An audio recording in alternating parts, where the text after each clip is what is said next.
Assalamualaikum warahmatullahi taala wabarakatuh. Okey, seperti yang dijanjikan, bertemu lagi kita pada hari ini untuk meneruskan pembelajaran kita berkaitan dengan bab 4, yang mana hari ini kita hanya fokus kepada faktor-faktor yang mempengaruhi jenis dan juga taburan tumbuh-tumbuhan semula jadi di dalam negara kita, Malaysia. Baik, faktor yang pertama dinyatakan adalah faktor bentuk muka bumi ataupun BMB. Untuk mudah kita nak ingat, kita sebut BMB ataupun faktor bentuk muka bumi.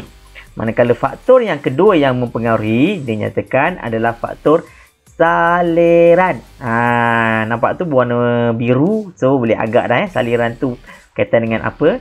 Faktor yang ketiga pula adalah dinyatakan faktor iklim, dan faktor yang keempat adalah faktor tanah. Baik, kita akan pergi satu persatu. Yang pertama adalah faktor bentuk muka bumi. Macam mana bentuk muka bumi itu boleh mempengaruhi taburan dan juga jenis tumbuh-tumbuhan semula jadi dalam negara kita.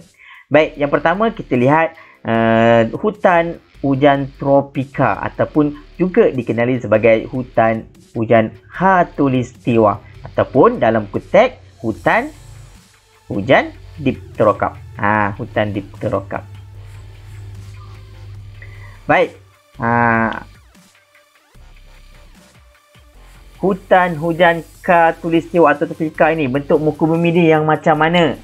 Bentuk dia adalah bentuk tanah pamah ataupun di kawasan kaki bukit, yang mana ketinggian dia adalah kurang daripada 1200 meter. Okey. Tu dia, kurang daripada 1200 meter, yang mana pokok dia adalah tinggi dan juga besar-besar. Dan salah satu ciri dia juga hutan hujan tropika atau khatulistiwa ini, dia berakar bane. Okey. Yang kedua adalah hutan pantai. So bentuk muka bumi macam mana yang akan mempengaruhi hutan pantai? Hutan pantai ini terdapat di kawasan pantai yang berpasir. Dalam negara kita ni ada dua jenis pantai. Ada pantai yang berpasir, ada jenis tanah pantai dia tak berpasir tapi jenis pantai yang berlumpur. Okey. Okey, kawasan yang macam mana juga? Kawasan yang menghadap laut. Itu dia bentuk muka bumi menghadap laut ataupun pinggir laut. Itu dia kawasan pinggir laut. Okey, yang seterusnya hutan paya, yang mana hutan paya ni kita boleh bahagikan kepada dua, iaitu air masin ataupun juga dikenali sebagai hutan paya bakau. Dan nama pun air masin mestilah di kawasan muara sungai ataupun pinggir laut terlindung serta berlumpur. Itu bentuk muka bumi dia, iaitu kawasan yang rendah dan juga menakung air. Yang seterusnya hutan air tawar atau juga dikenali sebagai hutan gambut. Lokasi dia di kawasan bentuk muka bumi tepi tasik, tepi sungai ataupun di kawasan paya, iaitu kawasan rendah dan juga menakung air.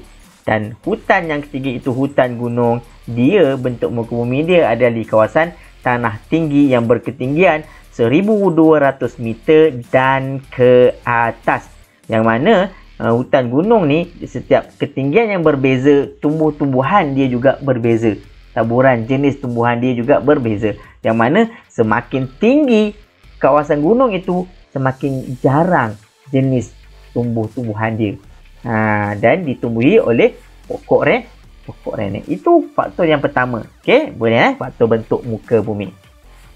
Baik, seterusnya kita lihat faktor saliran, yang mempengaruhi taburan dan juga jenis. Saliran ni kita boleh bagikan kepada dua, saliran baik. Yang pertama, apa itu saliran baik? Ianya merujuk kepada kawasan yang air boleh mengalir dengan baik. Sama ada air hujan ke air sungai, so dia boleh mengalir. Dia akan turun mengalir. Contoh kawasan hutan yang berada di kawasan saliran baik adalah hutan hujan tropika dan juga hutan gunung serta hutan pantai. Ada typing error situ, tropika tertukar sikit, maafkan cikgu. Hutan gunung dan juga hutan pantai. Manakala satu lagi adalah kawasan yang bersaliran buruk. Ini adalah kawasan saliran buruk, merujuk kepada kawasan yang airnya tidak mengalir ataupun air bertakung lah. So, kawasan mana? Hutan paya air masin dan juga hutan paya air tawar. Itu saliran yang mempengaruhi jenis dan juga taburan tumbuh-tumbuhan. Okey, mudah untuk ingat insya-Allah. Yang seterusnya adalah faktor iklim. Iklim juga mempengaruhi jenis dan juga taburan tumbuh-tumbuhan. Tapi di Malaysia ni kita hanya ada satu iklim sahaja, iaitu kita adalah iklim Khatulistiwa. Macam manakah iklim Khatulistiwa ni? Dia adalah kawasan yang panas dan lembap sepanjang tahun, yang mana ianya akan menggalakkan pertumbuhan pelbagai jenis tumbuh-tumbuhan. Okey, yang mana suhu dia di antara 27 darjah Celsius, itu purata. Okey, purata suhu tahunan kita adalah 27 darjah Celsius dan hujan tahunan sekitar 2600 mm. Okey, kita menerima pancaran ataupun cahaya matahari sepanjang tahun daripada bulan Januari hingga bulan Disember. Okey, dan faktor yang terakhir yang mempengaruhi adalah faktor tanah. Kita lihat taburan hutan hujan tropika. Tanah yang macam mana hutan hujan tropika ni? Dinamakan tanah latrit. Apa tu tanah latrit? Tanah latrit ni adalah tanah liat berwarna kemerah-merahan. Seperti ini. Ni contoh tanah latrit. Kemerah-merahan. Okey. Hutan pantai pula. Nampak kawasan pantai. Sudah semestinya tanah yang mempengaruhi adalah tanah jenis berpasir. Hutan gunung, mudah nak ingat, dia sama dengan hutan hujan tropika, tanah latrit. Cuma beza hutan gunung ni di ketinggian lebih 1200 meter dan ke atas. Dan yang terakhir adalah hutan paya. Sama ada paya air masin ataupun paya air tawar, dia juga dipengaruhi oleh tanah yang sama, iaitu tanah gambut dan juga tanah aluvium. Dua jenis tanah ni. Ini adalah contoh hutan paya air masin atau hutan bakau. Kita boleh lihat di sini.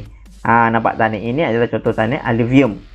Okey, tanah aluvium berwarna kehitam-hitaman sedikit. Okey, dan yang ini adalah hutan paya air tawar atau hutan gambut. Tapi ini pun sama tanah dia, cuma dia lebih pekat lagi lah. Okey, so itu saja untuk hari ini, faktor-faktor yang mempengaruhi taburan jenis taburan tumbuh-tumbuhan semula jadi di dalam negara kita. Okey. So ada berapa faktor tadi? Ada 4. Pertama, faktor bentuk muka bumi, kedua faktor saliran, ketiga faktor iklim dan yang keempat adalah faktor tanah. Sekian, jumpa lagi di kelas yang lain. Assalamualaikum warahmatullahi taala wabarakatuh.